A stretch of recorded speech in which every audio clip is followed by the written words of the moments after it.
तो लगातार कांग्रेस के नेताओं से विवादित बयान सामने आने के बाद कांग्रेस बैकफुट पर आती नजर आ रही है। एक बार फिर से राहुल के करीबी सैम पित्रोदा के बयान के बाद सियासी घमासान मचा हुआ है।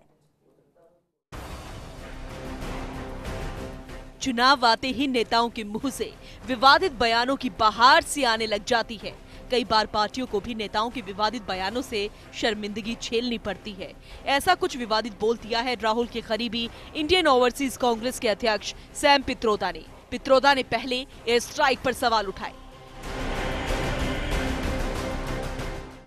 I would like to know a little more, because I have read in New York Times and other newspapers, what did we really attack?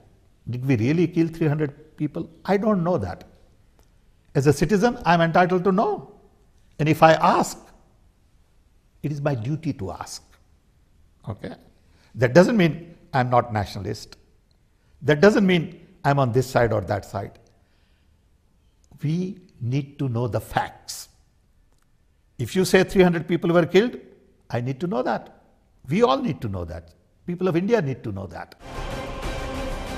यही नहीं, पित्रोदा ने कहा कि पाकिस्तान के 8 लोग आए और आपके देश में हमला किया। इसका मतलब ये नहीं है कि आप पूरे देश को जिम्मेदार ठहरा दें। That's not how you deal with world. Okay? Because 8 people come and do something, you don't jump on the entire nation. It doesn't work that way. Okay? It's naive to assume that just because some people came here and attacked, every citizen of that nation is to be blamed. Rahul के करीबी के इस बयान के बाद BJP भी हमलावर हो गई है। पित्रोदा के बयान के बाद सबसे पहले प्रधानमंत्री नरेंद्र मोदी ने ट्वीट कर कांग्रेस पर निशाना साधा।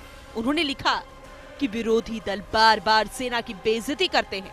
मैं अपने देशवासियों से अपील करता हूं कि आप इन लोगों से उनके बयान पर सवाल पूछें। उन्हें बता दें कि 130 करोड़ लोग उन्हें माफ नहीं करेंगे। पूरा भारत हमारी सेना के साथ है। जनता माफ नहीं करेगी। वहीं वित्त मंत्री अरुण जेटली ने भी पलटवार करते हुए कहा कि जब गुरु ऐसा हो तो शिष्य कितना निकम्मा होगा, ये समझा जा सकता है। मैच कभी बैकफुट पे खेल के जीता नहीं जाता, फ्रंट फुट पे जीता जाता है। रन तभी बनते हैं और यही हमारी सिक्योरिटी डॉक्ट्रिन में इवॉल्व हुआ है। अगर गुरु कैसा हो, ऐसा हो और उसके विचार ऐसे हों, तो शिष्य कितना निकम्मा निकलेगा, आज इस देश को भुगतना पड़ रहा है। देखा जाए तो पित्रोदा के इस बयान के बाद कांग्रेस बैकफुट पर आ गई है। लेकिन चुनावी दौर में बार बार एयर स्ट्राइक को लेकर कांग्रेस की ओर से उठाए जा रहे सवालों का कांग्रेस को नुकसान होगा या फायदा, ये तो नतीजे ही तय करेंगे। Bureau report, fast India.